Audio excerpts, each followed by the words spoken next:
우리가 살아가는 인류의 역사를 이렇게 되돌아보면 그 역사의 한 페이지를 장식한 사람들이 참 많이 있죠. 근데 역사의 페이지를 그 한 페이지를 장식한 사람들의 삶을 보면 평탄하게 삶을 살았던 사람은 거의 없습니다. 거의 대부분의 사람들이 일반인들은 감당하기 힘든 고난을 당한 경우가 상당히 많이 있어요. 일례로 이제 우리가 악성, 음악의 성인으로 불리는 베토벤 같은 경우는 한참 그 활동을 왕성하게 할 나이에 귀머거리가 되어버렸죠. 그래서 그 이후에는 평생을 소리를 듣지 못하는, 음악하는 사람인데 소리를 듣지 못하는 삶을 살아야 했던 사람이 베토벤입니다. 그런데 이제 역사의 한 페이지를 장식한 인물들을 보면 그런 시련이나 고난이나 어려움들이 와도 그걸 그냥 시련으로만 맞이하고 끝내지를 않았습니다. 오히려 그런 시련이 오면 그런 순간에 아주 부단한 노력을 해서 극복하고 오히려 그 시련을 본인이 어떤 역사 한 페이지를 장식할 수 있는 어떤 발판으로 삼았던 경우가 대부분이죠. 그래서 베토벤 같은 경우도 보면 비록 귀는 멀었지만 그 상태에서 그냥 나는 이제 음악과 작곡가로서는 삶을 끝냈구나. 어떻게 살지 그러면서 좌절하고 절망하는 것이 아니라 아주 집요한 훈련을 통해 가지고 그 귀머거리로 있는 동안에 우리가 아주 잘하는 흔히 환희의 성가라고 불리는 베토벤 교향곡 9번 합창을 작곡을 해서 정말 인류 역사 음악가 중에서 가장 위대한 분으로 이렇게 우리가 기억되는 그런 일들을 했습니다. 근데 이제 세상에 속한 사람들도 자신들이 당하는 그런 시련을 극복해내고 역사의 한 페이지를 장식하는 일들이 있었다고 한다면 하나님의 백성들이 우리들은 어때야 될까요?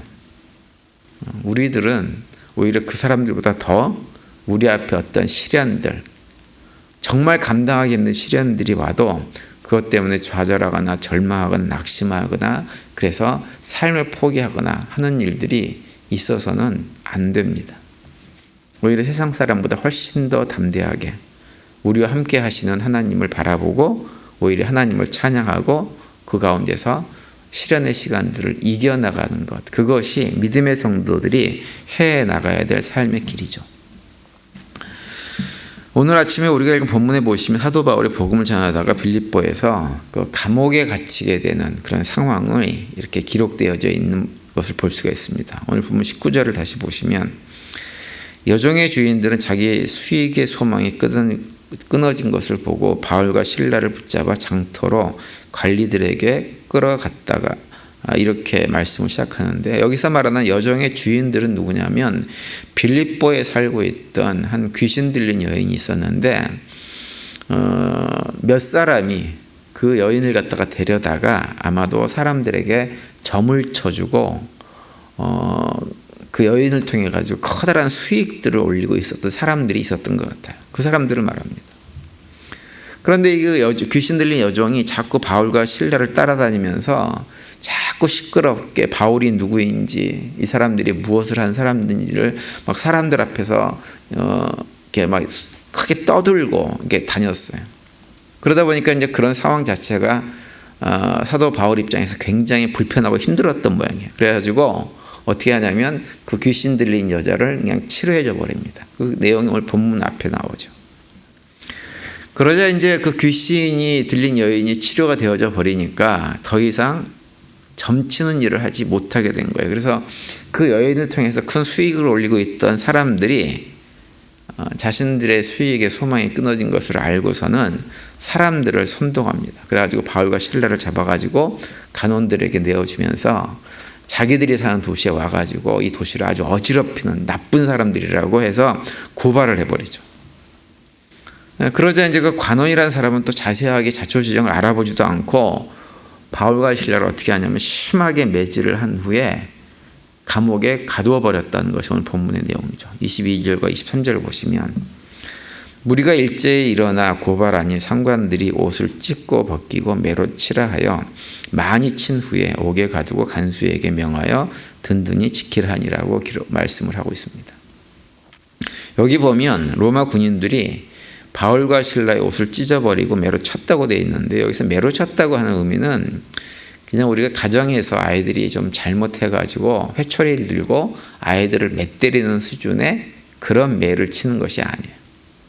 옛날에 혹시 패션 오브 크라이스트라고 하는 영화를, 멜 깁슨이라고 하는 분이 주인공을 했던 그 영화를 보신 분들이 있는지 모르겠는데요. 그 영화에 보면 로마 군인들이 예수님을 매질하는 장면이 나옵니다. 근데 영화를 보던 많은 사람들이 그 예수님께서 매질당하는 모습을 보고 견디지 못하고 흐느끼는 분들이 참 많이 있었어요. 그만큼 심하게, 정말로 눈 뜨고 볼 수 없을 만큼 아주 심한, 그래서 막 살이 찢겨 나가고 피가 철철 흐르는 이런 상태로 매를 치는 거예요. 그래서 거의 그 매를 맞으면 사람이 초죽음이 되는 상황에 이르게 되어집니다.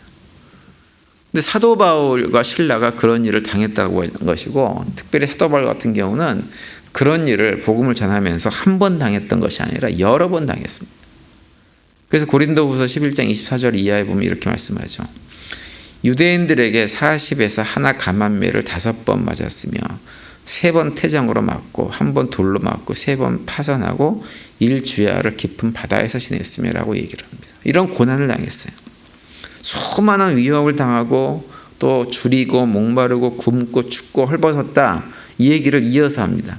26절 27절에 보시면 여러 번 여행하면서 강의 위험과 강도의 위험과 동족의 위험과 이방인의 위험과 신의 위험과 광야의 위험과 바다의 위험과 거짓 형제 중에 위험을 당하고 또 수고하며 애쓰고 여러 번 자지 못하고 줄이고 목마르고 여러 번 굶고 춥고 헐벗었노라, 이렇게 얘기를 해요.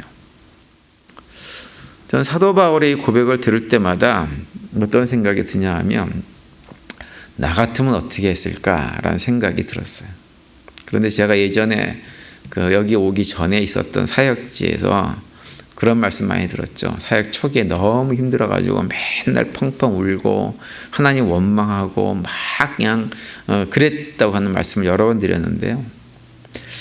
제가 그때 그렇게 막 힘들고 막 어렵고 할 때, 나중에 이제 사도 바울의 이런 고백들을 다시 한번 깊이 묵상하면서, 아, 내가 이렇게만 해서는 안 되는구나 생각을 그때 했었습니다. 맨날 눈물로 하나님께 하소연하고 이럴 것이 아니라 나도 사도 바울처럼 감사하고 찬양하는 삶으로 바꿔야 되겠다, 이런 생각이 어느 순간 들기 시작을 했어요. 오늘 본문에서도 보면 사도 바울이 그렇게 매질을 당하고 감옥에 갇혀 있으면서도 그냥 한탄만 하고 원망만 하질 않습니다. 사도 바울은 그런 모든 자신이 당하는 화를 갖다가 그냥 화로만 받아들이지 않았던 사람이에요. 그래서 고린도전서 9장에 보면 사도 바울은 어떤 얘기를 하냐면, 자신이 그렇게 고난당하고 어려움을 다 당하고 했음에도 불구하고, 그렇게 해서 복음을 전하는 일을 평생 했음에도 불구하고 나는 그럼에도 불구하고 자랑할 것이 하나도 없다, 이런 고백까지 합니다.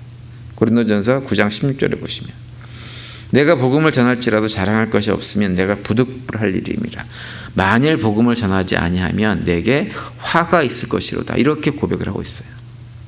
여기서 복음을 전하지 아니하면 내게 화가 있을 것이라고 하는 고백은 어떤 의미냐면, 복음을 전하지 않으면 내가 지금까지 많은 화와 시련들을 많이 당했지만 그것과는 비교할 수 없을 만큼 화가 내게 닥칠 것이다 라고 고백을 하는 거예요. 이게 무슨 얘기냐면, 지금까지 내가 당한 화는 사실은 화도 아니라고 하는 거예요.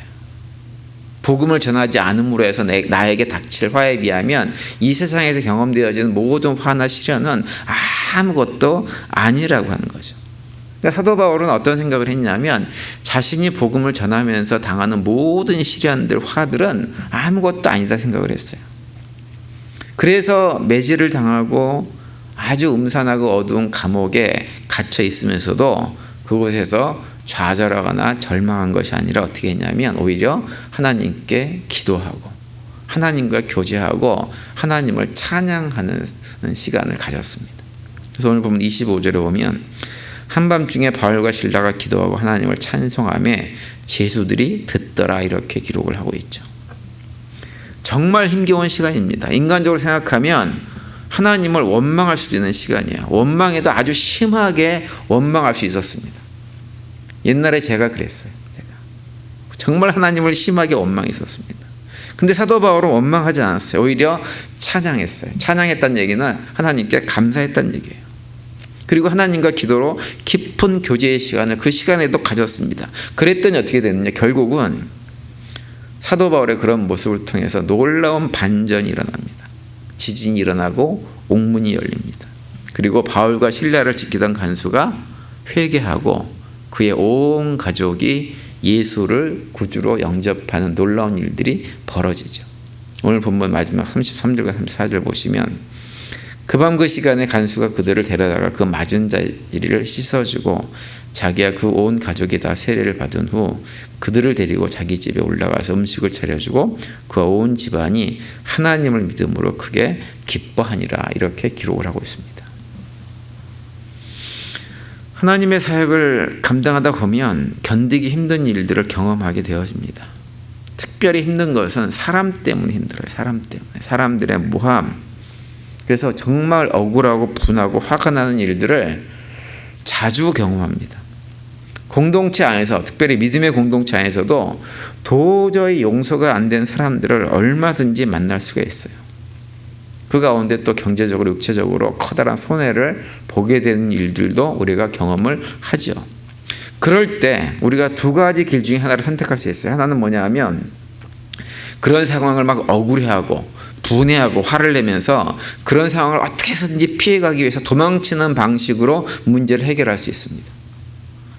또 한 가지 방법은 그런 힘겨운 상황이지만 그런 상황조차도 그런 모든 상황을 허락하신 하나님을 바라보고 하나님께 기도하고 하나님께 모든 것을 맡기면서 시간 때를 기다리면서 하나님을 찬양하는 삶을 그냥 살아가는 거예요. 그 두 가지 중에 하나를 선택할 수가 있어요. 사도 바울은 뭘 선택했느냐? 후자를 선택했어요. 너무 억울하고 분한 상황이지만, 너무 육체적으로 힘든 고난의 상황이지만 사도 바울은 하나님을 원망하지 않았습니다. 그리고 하나님께 기도하면서 하나님과 더 깊은 교제의 시간을 갖고 그 시간을 통해 하나님의 뜻을 확인했어요. 그리고 하나님께서 허락하신 모든 상황을 기쁨으로 받아들이고 감사함으로 받아들이고 하나님을 찬양하는 길을 선택을 했습니다. 그리고 마침내 아무도 예상하지 못했던 결말들을 사도 바울이 경험하게 되어지죠. 하나님의 놀라운 역사들을 또다시 새롭게 사도 바울이 경험하게 되어집니다.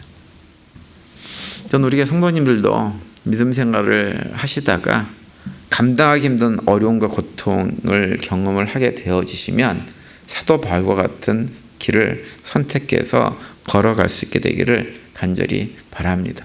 그래서 도망가는 방식으로가 아니라 하나님 안에 거하는 방식으로 우리의 길을 선택해서 그 가운데서 우리 삶 가운데, 우리의 사역 가운데 구체적으로 역사하시면서 우리가 기대하지 못했던 놀라운 일들을 행하시는 하나님의 능력의 손길들을 경험해 나가는 그런 신앙생활들을 해 나갈 수 있게 되기를 간절히 바랍니다.